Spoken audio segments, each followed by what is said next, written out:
Hi, I'm Johnny Garish, and welcome to the History of Victory Church here in College Station, Texas. This is the first of a four-part series where we will be detailing the history of our church through the eyes of its founders. In this episode, Pastor Keith Castleberry and his wife Melissa will share their story of what life is like before they ever started the church here in College Station. We pray that this episode gives you a front row seat to the honest realities of what life is like when God calls people and then leads them to do greater things. We hope that this episode challenges you, the servant of God, to follow after that call yourself and begin doing greater things.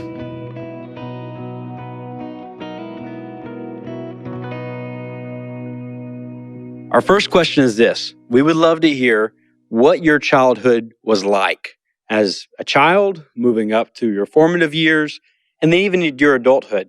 That may take a while, but we'd love to hear about that. So I was raised I was born in Houston, raised in the country, though. I was about 6 months old. We moved to the Nacogdoches and grew up. Really, my dad owned a lot of different businesses. And so I grew up kind of doing all kinds of crazy stuff. We had a chicken farm, we had a construction company, car wash, truck stop, restaurants, all this kind of stuff. So I kind of real diverse raising. We lived for the most of the time we lived in the country, and we drove like 30 miles, 35 miles one way to church. And then my grandparents, both of my grandparents, my dad's parents was always there. My mom's parents were there with us some, but they also had to live where his work was. So I grew up around them, and just kind of I would say an all-American raising. Went to a small school. Even when I was in elementary school, I had like 20 kids in my class. And then when we moved to the other side of the county, I had 11 kids in my class. And so that's kind of, my mom and dad worked together and everything. Of course, later on, after we had all these business and stuff, my mom and dad, unfortunately, they got a divorce. And that was about the time I was moving out. I was about 18. In fact, I think I graduated high school, and I graduated on a Friday, and I think on Monday of the next week I moved. I went to Houston and stayed in Houston a few years. Got just dumb. I didn't know what I was doing, but I was always coming back home, and it was one of those trips home because I in a wreck and was in a bad wreck, real bad wreck. In fact, I forgot about that. And went back to East Texas, Nacogdoches, and my sister and Melissa's aunt were best friends, and they were always running around together, and they introduced us. And I think the first time I saw you was in the parking lot of Eastview Church. Yeah, I think I'm right. I'm pretty much right. Pretty much always right. But anyway, so so that was, but a very diverse. I mean, that's what kind of stands out in my mind. Always doing something different. It was never like, most people, they have a family and maybe the dad goes to work at a factory and the mom goes to work something else, and it's just day in, day out monotony, so to speak. My life was never like that. It was constantly changing. Even where we lived, what we did for fun, vacations and fishing and hunting and all those kind of things. Now, we weren't a sports family. We weren't like into, I say sports. We weren't into competitive sports. It just wasn't typical of my high school or my elementary, and it wasn't typical of my family. We just didn't do but I did play at 5 foot, whatever I was then. I did play basketball for a couple of years and didn't do too good, I don't think. And I ran track one for 1 year at least. And I think I did real good but I just couldn't jump those hurdles. But anyway, that's my childhood. What about yours?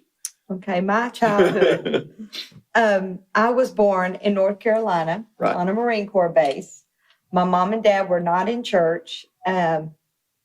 When I think we moved around a few times. And so I grew up in kind of the military neighborhood situation and going, when I was little, we lived in California at one time. I don't remember that. Yeah. I was too young. Too young. But I do remember North Carolina. I do remember I was 8 years old, and later my mother tells me that her and my dad were having issues, and she was ready to leave him, and he found a little church in North Carolina, and that's when he turned his life around and received the gift of the Holy Ghost. Mhm. And I remember life changed from that day forward. 180 degrees. Yes, I never questioned God or his ability or Right. his wonder working power, because I saw it and experienced it in my life. Right. So I remember at 8 years old, our life turning around. My dad retired from the military and we moved to East Texas. And I don't think he retired from the military. I think he just got out because he was, yes, he was well, there he for like was 9 years. That's 8 years, right. yeah. He couldn't retire, but yes, he Yeah. was in there about 9 years. So we came back to East Texas, and then grew up from that point on. Life in church. I mean, it was, and I was always thankful to be a part of the church because I had experienced another life before that time. Yeah. And I saw the great difference. And so that made a very huge impact on my life.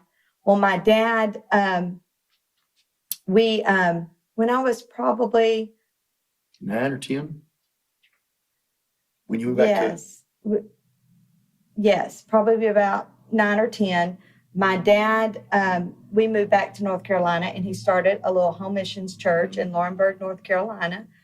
And we lived there 3 years, and he found out he had lung cancer and passed away 9 months after he found out. And he made such an impact on our life because once he found this way, the church, it was He just, went all it in. was, yeah, he was all in. So we were just, we love church. My grandfather was my pastor at In First Lufkin. Church in Yeah, Lufkin. yeah. And we just loved it. And now there was, so when we went back to North Carolina, started the church, we were there 3 years and he passed away. Then we moved back to East Texas. Yeah. And that was my teenage years. And now And that was when we met. was a rocky, rough road for me in my life. It was just a hard, unstable time for me. After her dad passed away. After my dad passed away. Yeah, and that's when we met. We met, if I remember correctly, her dad passed away in October of 83. And we met like in January or February of 84. Because half of my family went to your church. Right. My other half went to the church I went to. So we would go to the pizza places after church on Sunday and meet. And so we all had a big youth fellowship at times, Right. And so. Yeah, I forgot to clarify. We met twice, really. The first time we was kids. Yeah. I was 15, you was 12. Yeah. So but anyway, life was pretty rocky for me for a while, and I was like out of church, in church, out of church, in church, and but I finally got the Lord got me on the straight path, and I just made up my mind that I wanted what my dad had, and so we met and married and had children. That's later, though. And that's later. Right now, I think, and I need to probably go back and clarify. We met, and I said this a while ago, we met twice when I was 15 years, 12. Yeah.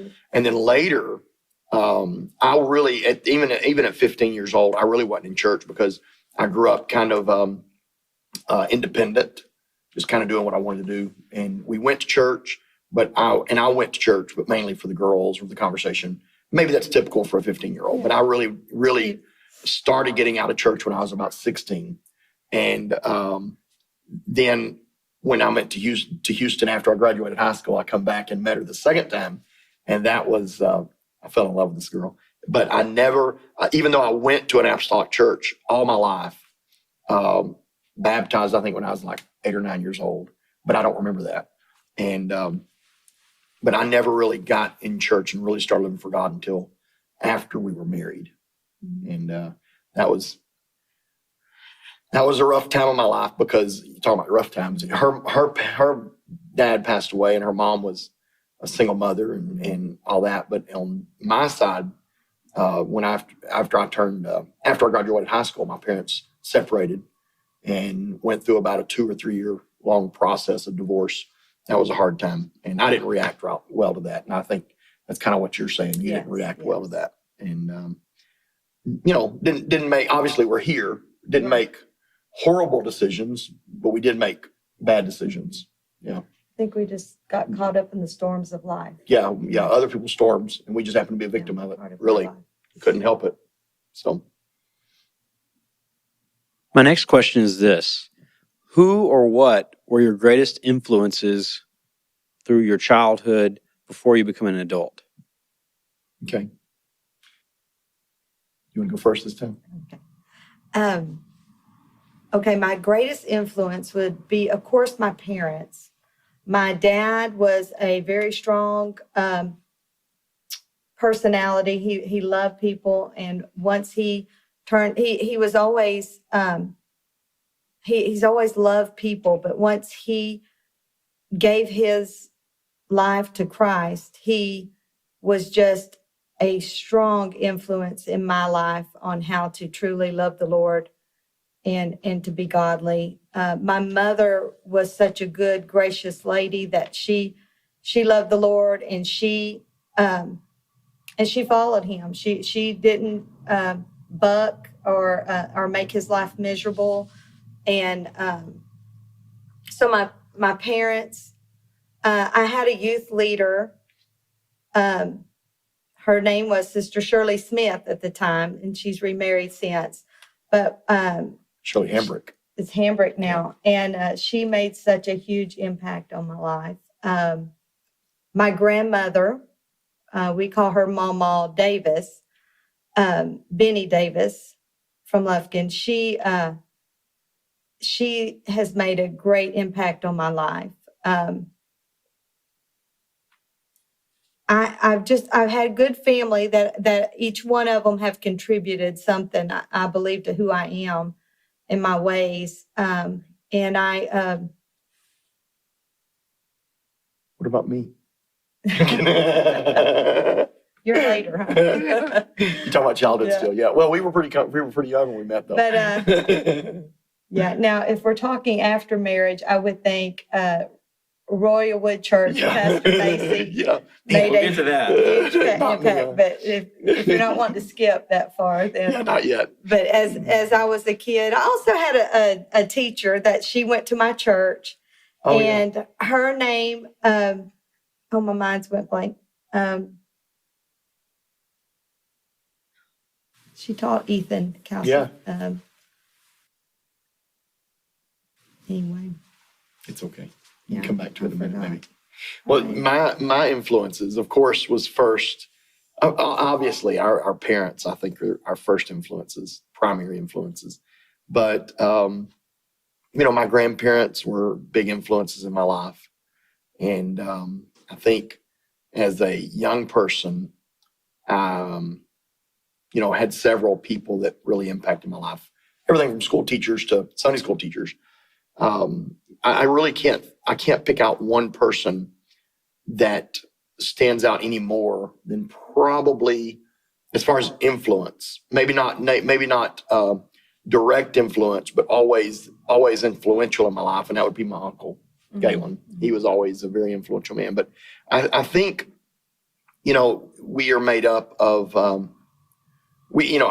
say we're made up of the experiences we've had and the people we've been around. And my childhood, youth years were spent around church people for the most part. And that in general, I remember, Elwanda Strickland, one of my old Sunday school teachers, and Brother O.W. Williams, my pastor, and some of the others that really, but if we talked about impact, I would, and I know this sounds crazy, but I think Vanessa Childress introducing me to you.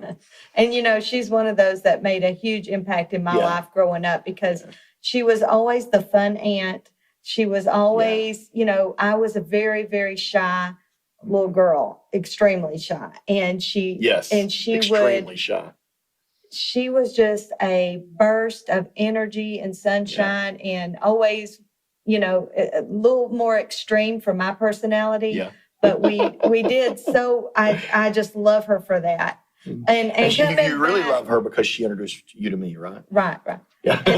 And going back to my younger years, Kay Griffin. Oh yeah. She was a Sunday school teacher of not she probably was at the church, but she was a school teacher at my school, and she made a big impact in my life. And so that was the teacher that has always stuck in my head. Yeah. And there's always friends, I know that for you, Tina. My youth growing up, yes. Tisha and some of these other ones. And then, of course, for me, there was the same group of people that two different churches. I went to one church on one side of town, and she went to a church on another side of town. But we always met. I don't know if it was intentional, but I think we always met at a pizza joint after service, Sunday nights, every Sunday. Little Italy was one of them. I remember that, and Mazio's later. And we probably have to send runners or something, because back then they didn't have cell phones. They didn't have cell phones. So you had to kind of figure out, somebody would get in touch with it. It was kind of here. You heard it through the grapevine that, you're going to be at Mazio's or whatever pizza joint that night. So, yes. Yep. Next. What were your greatest fears as a young person? Oh, wow. I'll start this one. I'll tell you, my greatest fear was not knowing what I wanted to do, what I was created to do as I grew up.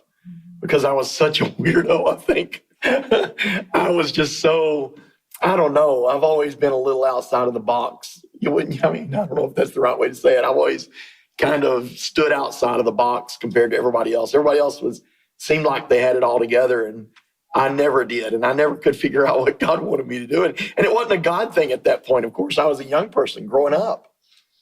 And I was just fearful that I wasn't normal and I wouldn't find my place in life. And, and then, of course, you add things to that, it changes your life. And I'm glad I did. Getting a little teary, but that was huge. That was a big burden for me, because I was always, as a young person, and I don't want to be disrespectful or anything to anybody, but it seemed like I was always compared to somebody else, some other, why can't you do this? Why don't you do this? But I didn't fit any of those molds. I wasn't calm. I wasn't cool. I wasn't collected. And so, but that was probably my greatest fear. And probably, I would say that another one was who I would marry and be around, which thank God he saw both of those. Yeah, God's good like that. Yes, he is. He's been good to you, hasn't he? Yeah. Go ahead. I'm sorry. Oh, I don't know. I think there's so many fears when you're growing up and you're young. And of course, there's the fear of who will I marry, or will I marry, or what.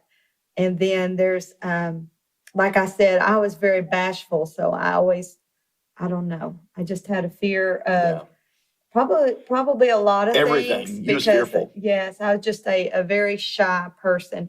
But God knew who to put me with. Yeah, that's true. To help bring me out of that shyness. And so when we were dating, she was so shy. She walked around with her head down, almost her eyes closed, and just didn't want to say anything to anybody. You were pretty close. I'm not far off. I wasn't that shy when I had when I knew my friends. If you were close, exactly. My group that I was close to, I was fine with. But I never had a problem with any environment, I don't think. Yeah. But my personality, I guess my greatest fear would be just doing something I'd never done before, or just the unknown, things like that, because that's always just been my. Little did she know that when she married me, that's all we would do. Yeah. That's all we've done, just about. But yeah, I think you do. I think growing up, you have all these fears, even little things that you don't, you now we forget about them because we're getting older. Mm-hmm. But things that kids worry about, you look back and you realize it really wasn't worth worrying about. That God would unfold things if you just followed Him. And I think my greatest fear would be the ultimate fear would be not making it to heaven. That would be my life. That would be that's my ultimate fear in life is not making it to heaven, because I just knew that's where I have to be. I have to be there. And so anyway. Well, you had a motive. You had your dad. You knew your dad went to heaven. Yeah. So your motive was different. Mine, I never even thought about heaven or hell unless it was preached, and it was only for a night. Yeah. I didn't really dwell on those kind of things. I was always a person looking more or less at the here and now.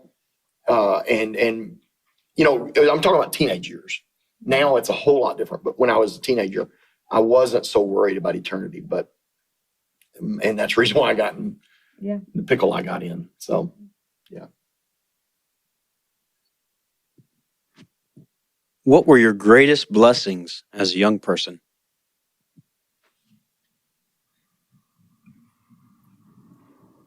You want me to go first? Yeah, you go first. Okay. As a young person, my greatest blessings would be my family, because my situation was my mom was a single mom, and she did remarry later, and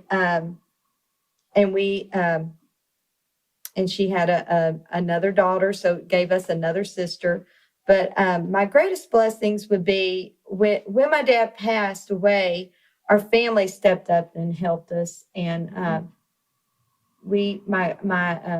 know my grandfather Davis made sure we had a home. I guess our family helping us in such a time of need. And, like we mentioned, Vanessa, she'd pick me up from school at times. And that was like, I thought she was a younger aunt. So she was like a few years older than me, or I say a few years, but probably about 8 or 10. Probably more than that. I don't know, but not too old for me. And she, just family would be my greatest blessings. And my church group was a great blessing to me, because even though I had a rocky time after my dad passed away, and it was hard to keep me in church like I needed to be, but they were my anchor to get back when I knew when life was just overwhelming or whatever. I had that peer of youth that knew my ups and downs, my good, my bad. They knew me. And so my greatest blessings would be my family and my church. Yeah. And I would have to pretty much echo that, because my family in every aspect of it, from parents to siblings, I have a older sister and a younger brother that, they picked on me like normal. I think it's normal. I don't know. I was pretty abused by my siblings, but and then my parents, of course. I grew up in a good home. We were extremely blessed, and my grandparents, always having my grandparents around. We were always around my grandparents, and my grandparents really living for God and worshiping. I can still hear my grandmother sing in my head, and I can still hear my grandfather. The way they said stuff, I can still remember those things. But and then of course the church. I had a good pastor, and I had a good youth group. I do have regrets about not being connected enough. I think, and maybe there's multiple reasons for that. But I do remember those things. That was probably the biggest blessings in my life. And that's kind of where we're talking about blessings. Then I think the third level of that would be the diversity of, if this is the right way to say it, the diversity of experiences that I had. Because, like I said earlier, I grew up on a chicken farm for the most part, not the entire time. But then my parents had a construction company, an air conditioning company, a car wash, truck stop, a restaurant, all this stuff.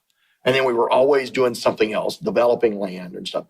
And so I just was always involved. And for me, as a high-speed individual, is what Ethan calls me. I had that freedom, but then I had a very strict dad, that kind of tried to make me conform. So I got a lot of blessings when I was young. I'm so thankful growing up in America. Describe the setting just before the call to start Victory Church. And describe the call. I'll do this one, I think, because but if she corrects me, it's okay. There's a long transition between our childhood, a crazy transition between our childhood, our marriage, and then the call on our lives. And I'll fill in that blank, and then we'll go from there. We got married. I just turned 20. She had just turned 17. Fist bump. And we made it 32 years now. Had no clue what we were doing.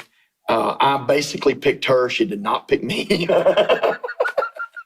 Anyway, we got married. I was not living for God in no way, shape, or form. I would go to church, but I would not.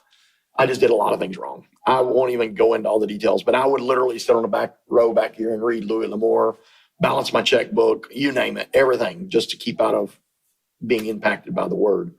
And but long story short, we got married. We found out you were expecting our first child, Lacey. And just a few weeks later, I got laid off. And we moved to Houston. And while we were in Houston, I was trying to make a living. Went from being very well off as a young person to being very poor as a new married man with a baby on the way. And less than a year of marriage.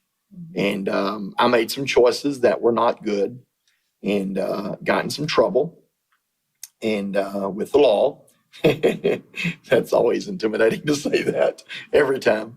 But I got in trouble and was I don't know how much they want me to tell, but I got in trouble. And it got your attention. It got my attention. Well, that's maybe the way to say it. Yeah. 10-year attention plan. But anyway, long story short, we started going to Brother Macy's.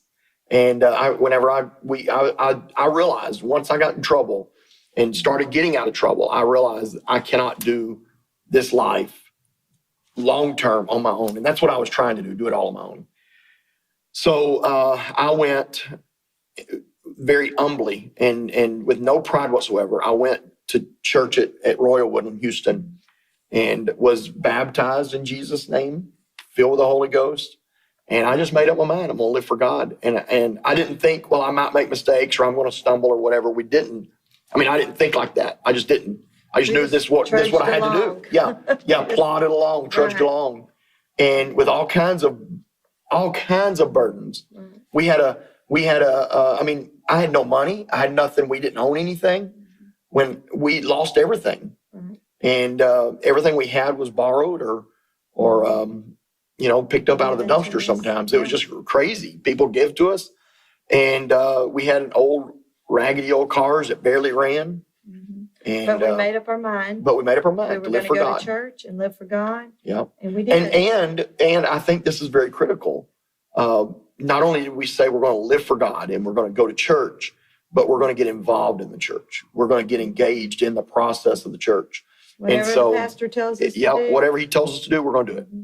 And eventually that meant me doing, any kind of like handyman stuff around the church, driving the bus at the bus ministry, knocking doors, taught some Bible studies. You taught Sunday school. We would get up at, I think it was it was real early 6 o'clock in the morning. We'd wake up at 6 o'clock in the morning and go to Shipley's, get our kids donuts, and then sit down. And I would go and get on the bus, and you would feed them and give them drinks. Get them dressed for church. And right there at the church. Donuts, yeah. And then I would go on the bus ministry, and that was kind of where we got started. And you make hiccups. You make decisions maybe on the fly or a whim. And for some reason, and I don't even know why actually, I do know why. I know what I told myself, but I'm not sure it's exactly right. I didn't want to raise my children in Houston because I just felt like it was not a good place, because we lived in a very rough side of Houston because we couldn't afford anything else. And we thought it would be a step up to move back. Because I went back to school, and that's exactly, I need to fill this in. I went to school for air conditioning and electrical. I went to school. It was a 2-year technical school that I went to. And I went double time. God really opened the doors there and changed some things where I could double time my school, got it through in a year. And that way, that really blessed us, because I started doing air conditioning. I really loved air conditioning because it gave me the training gave me the confidence to do just about any kind of air conditioning work. I could do refrigeration, air conditioning, heating, plumbing, anything. And that was just amazing. We moved to Nacogdoches, moved back to Nacogdoches. I think our children were just like 1 and 2. They were very young, maybe 2 and 3. Yeah. And Ethan, Lacey, the oldest, and then Ethan. We moved back to Nacogdoches. And at that point, I just did air conditioning work for years. For years. I don't even know how many years, but many years. And then one day, I'm talking about our history now. It's kind of a consolidated thing. You can agree or whatever, throw stuff in. But one day, I forgot exactly why, but I got mad at my dad and quit. And just quit. I'm like, I quit. And I'm the one that started the company. It was just crazy. I don't know why I quit that. But anyway, I started another business in Lufkin. And I started another business in Lufkin. But we were living for God, going to church. We were still working, the church, knocking doors, teaching Bible studies, helping in Sunday school classes, anywhere our pastor asked us to help. And that was in Lufkin. And, it's just strange the way God works. But anyway, we were in Lufkin, working at the church, had a business, and the business was really doing good. I was really surprised. I mean, for me to do it, I was like, wow, because when I went to school for marketing and things like that, took classes in marketing, not obviously to get an education in marketing, but so I did the best I could, and it started growing, really growing. But the more I went into business, the more I felt a burden to do more for God.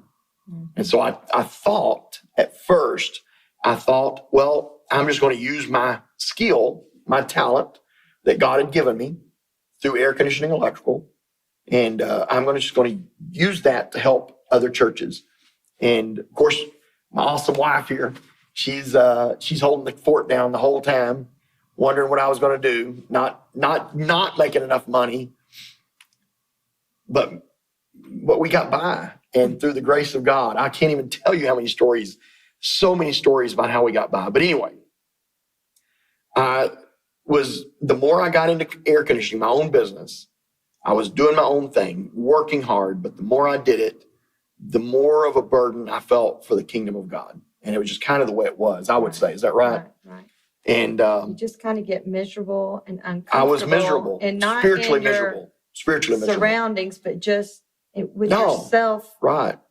I was blessed. We were blessed. Right. We had a home and a shop and four-wheelers and boat and all that stuff. Anybody around us, but it was just you feel a higher calling. There's more. You have to do more. There's something. Yeah. Right. And so I began. Of course, I was teaching Bible studies and knocking doors and standing on the street corner handing out flyers, which I had no clue what I was doing. But anyway, made a lot of mistakes. But during that time, really peculiar things started happening. We had a missionary come up. I was disappointed that our pastor wasn't preaching, and the missionary was preaching. And I'm like, oh man, missionary. But then he preached right to me. You want to make you're groomed to have this business. You're groomed to make this money, but yet God's calling you somewhere else. And it was a whole church of 250 people. And I was like the only one in there, and I'm looking around going, okay.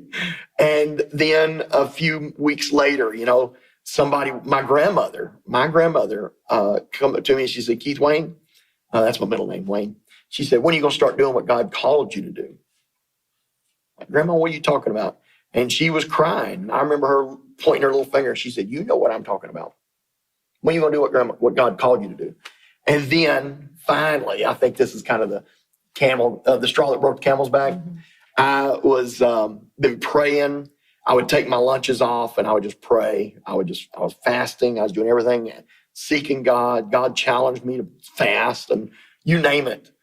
I went one day. I think it was on a Monday, if I remember correctly. And the reason I think the reason why I was on a Monday because the holiday falls on a Monday. I went to the post office, and it was I think Labor Day, if I remember correctly. And I walked in, and I didn't realize it was Labor Day. And I always had one of these big mailboxes. And I went and opened it, and there was nothing there. I'm like, what in the world? How'd that happen? I couldn't understand, so I stuck my head down in there hollering, hey, where's our mail? Because I'm a little aggressive. And when I stood up, I backed into my former pastor, Brother Williams. And he said, how are you?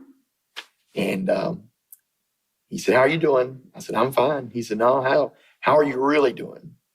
And I just started crying. And and by that point, we had gone on a vacation. We took our vacation to General Conference, right, to Greensboro, North Carolina. And we had gone up there, and we had gone through Laurinburg. And the church your dad pastored, when he passed away, it was running almost 100. And then we went up there 16, 17 years later, and it was like 25 or something. And it was it was a heavy thing for me because I wanted to see it grow. Didn't have any ulterior motive. I just thought, that's a shame.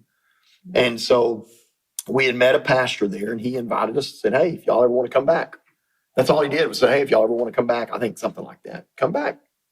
And so when I ran into Brother Williams, I told him all the story. And anyway, long story short, which I've got to be very careful what I say. He said, he basically told me, he said, go and don't look back. And, he gave me some wise tips, which I used.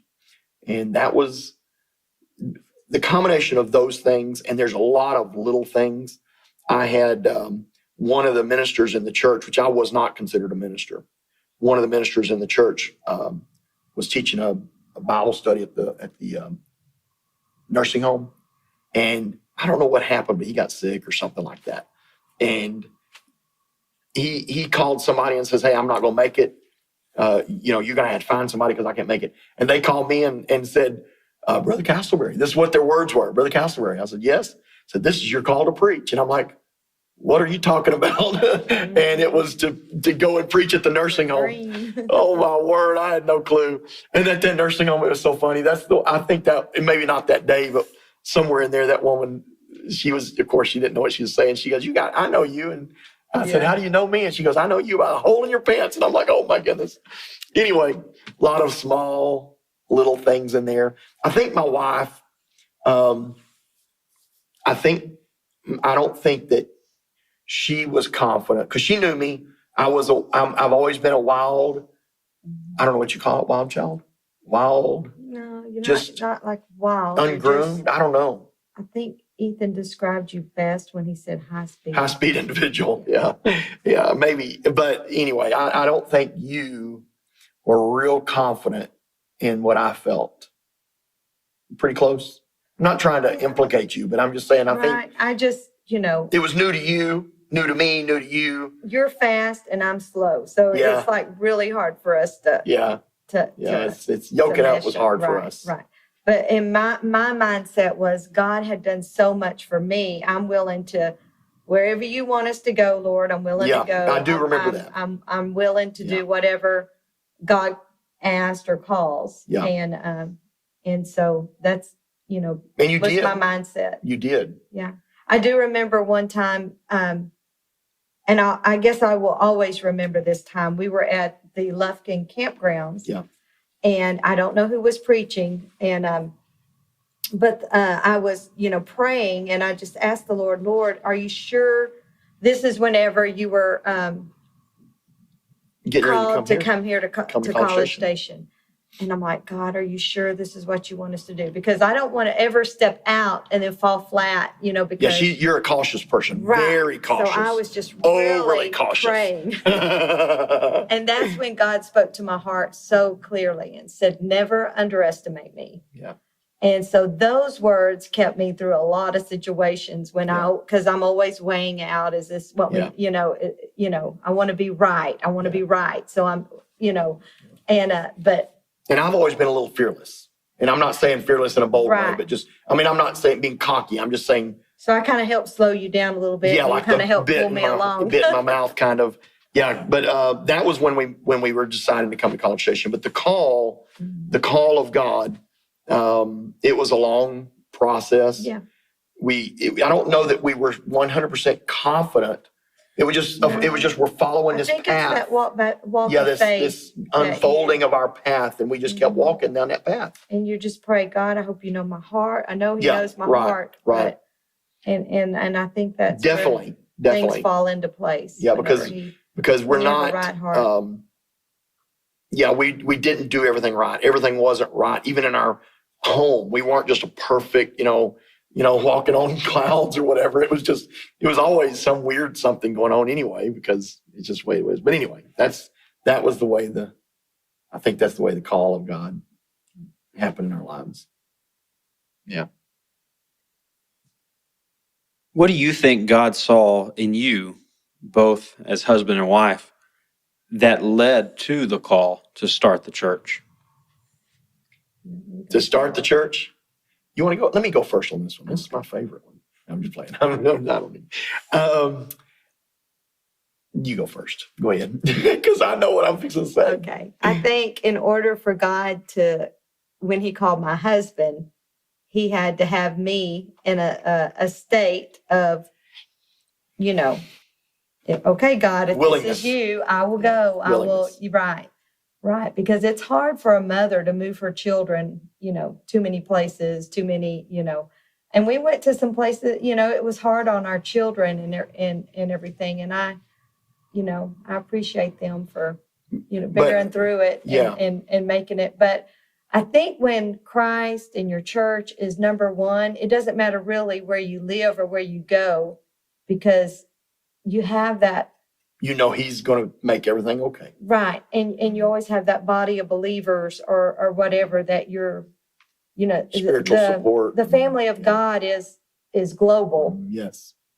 So we had our, at home, where we were born, our youth group and all that. But really, the family of God is global, and wherever you go, you feel like missed the family. question. The question was, why do you think God chose you? But I was saying, I think God chose you because you are a fanatic about Him. You would rather please Him than anybody. You're structured, you're strict, you're determined, you're faithful, you're loyal. And He knew that you would be what I needed. That's what I think. Is that pretty close? I guess. She's doing. No, God knows I love Him, and I choose Him over everything. Yeah. Yes. So that's kind of her character. My character, I think, on the other side of that spectrum, in fact, was I've kind of always been a little fearless. Not a little, but a lot fearless. Just been willing to do just about anything. And the older I get, of course, the more tame I am. You're one of those jump out of the boat. Walk on water. Yeah. I've always been just fearless. And I think fearless, maybe a little too bold at times, and maybe a little too fearless at times. But then when I started following the Lord, and I felt that call, and I knew that call was from Him, and I began, this walk, that it wasn't a confidence in myself, because my confidence in myself I'd look up, see a snail's belly. But that was when I was in Houston. Mm-hmm. But once I realized that God could and would still use me after all that I had gone through, I felt like then anything is possible. And if He's got my back, if He's called me, then what can slow me down from doing what God's called me to do? Mm-hmm. So overconfidence initially was in myself. But then I went super confident in God and the power of God And I think the combination of those things, and then you put us two together, I'm have to be careful because I'm not sounding cocky, but my boldness and willingness to do anything, lack of fear, just willing to do anything. And then you tempering that with careful caution. And you're woman and man, you're more spiritual, or you were. Now I'm the one that's spiritual. Anyway, but yeah, you've always been, more spiritual. And so that all of those things kind of coming together. That's why I believe We just make a good team. yeah, I believe. And I remember this is cool. I know that God had us in mind many, many years ago. And I feel this so confidently. When her dad died, his funeral, they couldn't do it in First Church, in the church he went to. So they had his funeral at our church, Eastview. And my mom sang at his funeral. Yeah. And I never even met him. I never met your dad, which is kind of sad. I can't wait to get to heaven and see your daddy. Yeah. And it won't be long. Oh, man. Anyway, I just love that. But so one day, we'd been here pastoring for a few years, and your grandmother asked me to take a cassette and convert it into a CD. And I put those cassette and CD in there and started recording over. And I heard my mama singing at your dad's funeral. And that was for me. Okay, some people wouldn't matter, but to me, it was just a confirmation that God knew way before we knew. He had everything in his hands. So yeah, that is, I mean, you talk about characteristics and why we're here. I don't know. I don't know, but I think I'm guessing right. That's about all I can say. Thanks for watching this episode of The History of Victory Church. Please join us again next week for a first-hand account of the process and challenges of planning a work for the kingdom of God. Don't forget to like and subscribe and share this content. Thanks, and God bless. I can't do this. Let me go first. Okay? You cool? Okay.